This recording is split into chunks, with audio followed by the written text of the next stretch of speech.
Je me souviens plus de l'intro que je fais pour débuter mes vidéos. J'ai un trou comme ça. La dernière, je l'ai fait en anglais parce que voilà, je suis devenu bilingue, bien évidemment. Et donc maintenant, je ne sais plus par quoi commencer. Donc on va faire très simple. Messieurs, dames, j'espère que vous allez bien.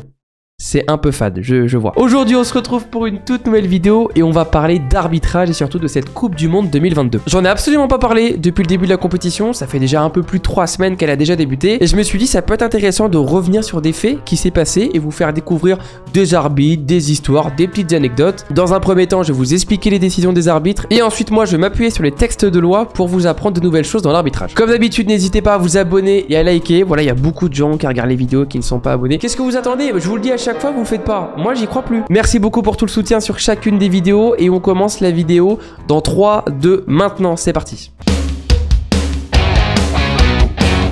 On va commencer par parler du match d'ouverture opposant le Qatar à l'Équateur. Ce match a été arbitré par Daniel Orsato, arbitre italien né le 23 novembre 1975 à Vicenza. Victoire de l'Équateur 2-0 avec un doublé de Valencia. Mais je tenais à revenir sur la situation du hors-jeu. On va donc revenir sur ce but annulé pour hors-jeu et surtout, je vais vous expliquer pourquoi. Je vous mets tout de suite les images à l'écran. On a un coup franc joué par l'Équateur. On a un espèce de petit cafouillage avec les défenseurs, les attaquants et le gardien. Et donc, on va s'arrêter sur cette image. Et d'ailleurs, ça, c'est les nouvelles images de synthèse qui sont apparues dans cette Coupe du Monde. C'est tout simplement le nouveau système de hors-jeu qu'on va appeler hors-jeu semi-automatique. Donc, c'est un système qui permet de rendre le hors-jeu beaucoup plus fiable avec beaucoup plus d'angles de vue. Si je me trompe pas, il y a eu beaucoup de caméras qui ont été ajoutées au-dessus du stade pour avoir la position 3D de chaque joueur. Ça a été beaucoup critiqué, ces images de synthèse. Moi, je trouve ça particulier parce que oui, ce sont des robots, effectivement, mais le fait d'avoir des images 3D, c'est beaucoup plus facile à comprendre. Je reviens vite fait dessus. Pour déterminer un hors-jeu, on va se baser sur 3 points. On prend en compte uniquement la tête de l'attaquant, le tronc de l'attaquant et ensuite les jambes. On ne va pas prendre en compte les bras et les mains, que ce soit joueur ou bien gardien. Et donc la limite du bras supérieur est le bas de l'aisselle. On entend souvent dire, ouais, un hors-jeu, ça se juge par rapport au dernier défenseur. Sauf que là, dans cette situation, c'est le parfait exemple que cette utilisation n'est pas bonne. Pourquoi? Parce qu'on s'en rend compte finalement que le gardien va dépasser le dernier défenseur. Et donc si le gardien dépasse le dernier défenseur, comment on fait pour signaler un hors-jeu? C'est pour ça que maintenant on va pas dire le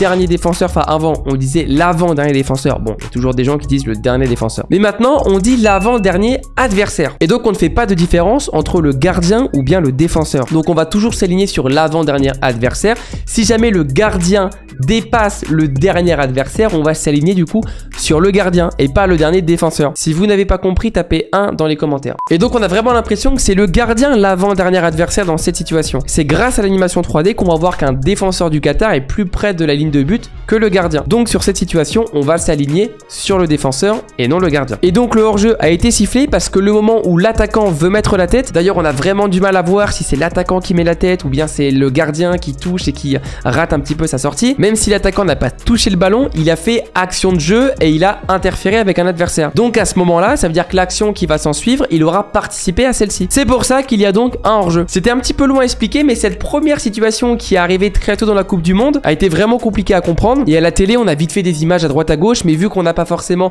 d'explication arbitrale, et bah ça reste souvent un petit peu flou dans la tête des gens. C'était donc l'explication du premier fait. On passe tout de suite au second. On va parler maintenant du dernier match du groupe H. C'était donc l'Uruguay contre le Ghana. C'était arbitré par Daniel Sliber, un arbitre allemand né le 4 mai 1984 à Berlin. Et donc évidemment, nous en tant qu'arbitre, on va appeler ça potentiellement un match à risque. Un match à risque, ça veut dire que c'est un match où potentiellement ça peut partir en vrille ou en tout cas dès le début il y aura de la tension. Déjà c'est le dernier match du groupe H et en fonction du résultat de la Corée du Sud face au Portugal, l'Uruguay peut finir 2e ou bien 3e même s'il gagne contre le Ghana. Donc si je me trompe pas, ça s'est joué surtout à la différence de but. Et l'autre facteur qui ajoutait énormément de tension à ce match, c'était qu'il y avait tout simplement un antécédent entre ces deux équipes. Rappelez-vous, à la Coupe du Monde 2010, quart de finale, il y avait donc ce match, Uruguay contre le Ghana. À la toute fin de match, le Ghana se crée une occasion manifeste de but. Luis Suarez arrête le ballon fermement de la main, il est donc exclu par l'arbitre. Le Ghana obtiennent logiquement un penalty et ils vont le rater. Ensuite, ce match va aller jusqu'à l'épreuve des tirs au but et l'Uruguay va s'en sortir vainqueur. Ça avait fait un très très gros scandale, pas forcément un scandale d'arbitrage parce que un joueur qui arrête le ballon de la main, c'est tout simplement carton rouge, penalty. Mais le Ghana n'a pas transformé son penalty et ensuite ont perdu l'épreuve des tirs au but à la toute fin de match. Donc évidemment, c'était un match synonyme de revanche pour le Ghana. Mais alors pourquoi je vous parle de ce match aujourd'hui? Ça a été potentiellement le match où il y a eu le moins de respect sur le corps arbitral en règle générale. On est quand même au plus haut niveau du football mondial, donc tous les arbitres sont plus ou moins respectés. En tout cas, particulièrement dans cette Coupe du Monde, j'ai trouvé beaucoup de respect entre les arbitres et les joueurs, et entre toutes les personnes qui travaillent avec la VAR et surtout les meilleurs assistants et les meilleurs arbitres centraux du monde. Normalement, tous les matchs devraient bien se passer. Dans ce match-là, il y a eu quelques situations litigieuses, on va pas forcément revenir dessus, voilà, les décisions ont été prises par des professionnels. Et à la fin du match, on a eu un attroupement des joueurs uruguayens sur l'arbitre central et son arbitre assistant. Il y a eu donc un carton jaune adressé à Cavani, mais surtout les arbitres ont dû vite quitter le terrain. Ensuite, une image que vous avez peut-être vue sur les réseaux sociaux qui a quand même pas mal tourné, les joueurs uruguayens qui quittent la pelouse et vont commencer à regagner leur vestiaire. Durant leur passage dans le couloir, on a Cavani qui va adresser un coup de poing tout simplement à la VAR. Vous allez me dire peut-être quand un joueur est frustré, il peut frapper sur le banc des remplaçants comme on a vu avec Lukaku durant cette Coupe du Monde. Mais alors donner un coup de poing à la VAR, c'est aussi s'attaquer finalement à l'image de la FIFA, à l'image de l'arbitrage. Il y a eu une enquête qui a été ouverte par la FIFA pour potentiellement sanctionner l'équipe uruguayenne, les joueurs qui se sont mal comportés et la fédération uruguayenne. Et c'est vrai que surtout au niveau professionnel, les joueurs arrivent à maîtriser leurs émotions. Même s'il y a une défaite en match de poule, ils vont quand même être respectueux, serrer la main à la fin au corps arbitral, etc. Mais on a vraiment l'impression dans certaines situations, dès qu'on a cette idée, cette notion de qualification, si on perd ce match ou si on met pas un but de plus, vraiment tous nos espoirs sont finis, surtout à la Coupe du Monde, et bien la colère et la frustration prend le dessus, même pour des joueurs professionnels. Et donc il n'y a plus forcément de limite et de respect pour le corps arbitral. Moi évidemment en tant qu'arbitre ça m'a un petit peu révolté de voir ces images là. Je pense que vous aussi, si vous êtes quand même amoureux du football, on n'a pas envie que des matchs, surtout à ce niveau là, se finissent comme ça. Donc voilà, j'attends vos commentaires par rapport à ce match là et on passe directement au prochain fait. On a parlé de choses un petit peu négatives, maintenant on va passer au positif. Je vais vous parler du dernier match de poule du groupe G. Match qui oppose le Brésil face au Cameroun. L'arbitre central était Ismaël Elfat. Il est né le 3 mars 1982 à Casablanca et c'est donc un arbitre américain. Il est né au Maroc mais il est de nationalité américaine. 0-0 entre le Brésil et le Cameroun, que le Brésil gagne ou perde ce match. De toute façon, ils sont déjà qualifiés pour les huitièmes de finale. Mais par contre, en fonction du résultat du match Serbie-Suisse, qui s'est déroulé pratiquement en même temps, je crois, si le Cameroun gagnait contre le Brésil, il pouvait donc finir deuxième de la poule. 90e minute plus 2, but de Vincent Aboubakar pour le Cameroun. Ce but va donc donner la victoire au Cameroun face au Brésil, quand même un exploit dans cette Coupe du Monde. Durant sa célébration, il va enlever son maillot, ce qui va être sanctionné d'un carton jaune. Peu importe le contexte, peu importe le but, qui est 5-0, que ce soit une finale de Coupe du Monde, maillot enlevé égale carton jaune. Ismaël Elfat s'approche d'Aboubacar, lui met un second carton jaune car il avait déjà écopé d'un carton jaune un peu plus tôt dans le match et donc il va être exclu. Mais c'est pas une exclusion comme d'habitude. Je trouve que dans ce match, il va y avoir un très bon rapport entre les deux et ça donne une très belle image de l'arbitrage et je vous la partage tout de suite.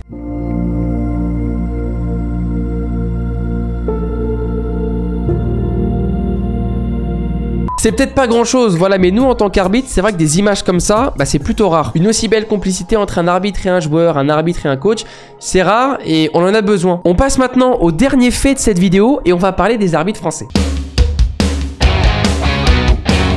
Début de Coupe du Monde plutôt réussi pour les arbitres français parce que 2 arbitres français sont sélectionnés pour aller au Qatar. Madame Stéphanie Frappart et Monsieur Clément Turpin. Stéphanie Frappart est une arbitre française née le 14 décembre 1983 au Plessis-Bouchard et elle a été la première femme à être présente en Coupe du Monde, en Ligue 2 et en Ligue 1. Je vous propose maintenant une interview qui date de 2014. C'était lors de son premier match en Ligue 2. C'est une image que les femmes du foot auront longtemps attendue. Voici Stéphanie Frappart, 31 ans, entourée des arbitres de touche en reconnaissance sur le terrain juste avant le match de Ligue 2 Niort-Brest.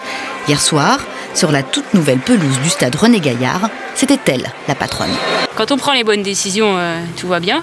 Après, tout joueur reste un compétiteur, donc s'il y a de la contestation sur le terrain, voilà, on essaye de gérer et il n'y a pas de différence entre un homme et une femme. J'espère que ça va susciter des vocations, donc j'invite toutes les femmes à prendre le sifflet et aller sur les rencontres et essayer de promouvoir l'arbitrage féminin.